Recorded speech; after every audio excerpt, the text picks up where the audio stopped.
Today, let's debunk the number one myth inside of real estate investing that's holding you back from making your first $10,000, $20,000 check. Let's do it.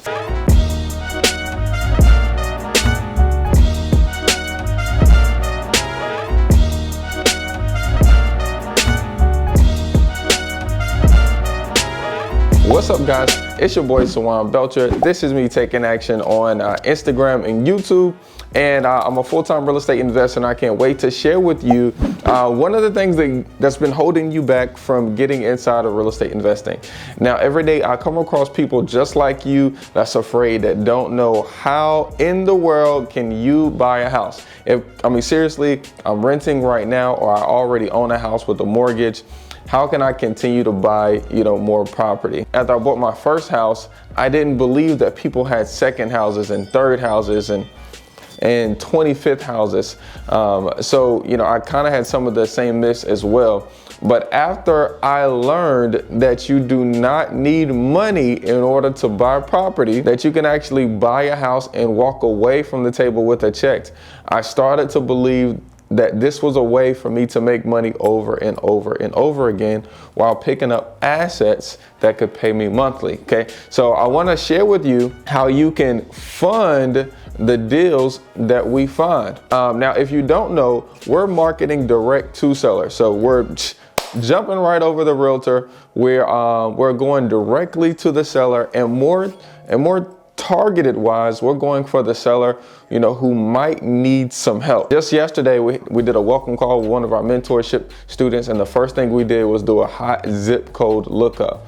You want to focus your attention on the people who actually need and want to talk to you. Not those people that say F you, not those people who are, who got $1 million in the bank. So the first way we're going to be able to fund these deals is, number one, get it on terms. Make an offer to the seller where they either have to leave a mortgage in place or they're going to take their profits in payments. When you buy a property on terms, it'll be easier for you to come up with your entry fee money. Your entry fee might be the amount down to the seller, might be the attorney's closing cost, or some kind of fee to someone who referred you to them. Typically, I'm covering those expenses by bringing in like a tenant buyer. Okay, tenant buyers are looking for a property that they can rent to own, and a part of renting to own is bringing a large, 5 to 10% down of the total price to the closing table.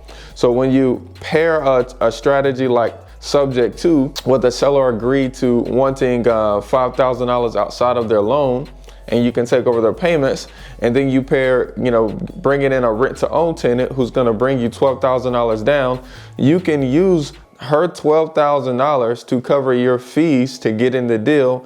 And next thing you know, now you're making a spread between how much you pay in a mortgage and how much you receive in rent. Secondly, let's say you make them a cash offer. Okay, cash doesn't necessarily mean that you have the cash. A lot of the times for me, it means that I have the access to cash.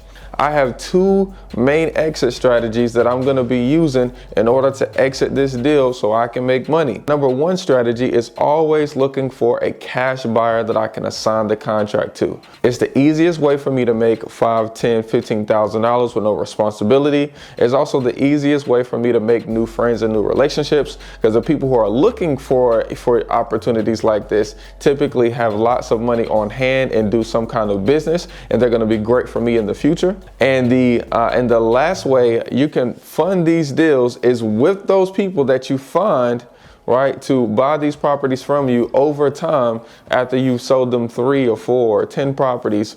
See if they'll consider partnering with you, where your main job is still finding the deals, but now instead of him making the back end profit after he's fixed it and flipped it by himself, he'll share those profits with you. That's called raising private capital. Now, he'll be able to either, lend you money just like a debt partner.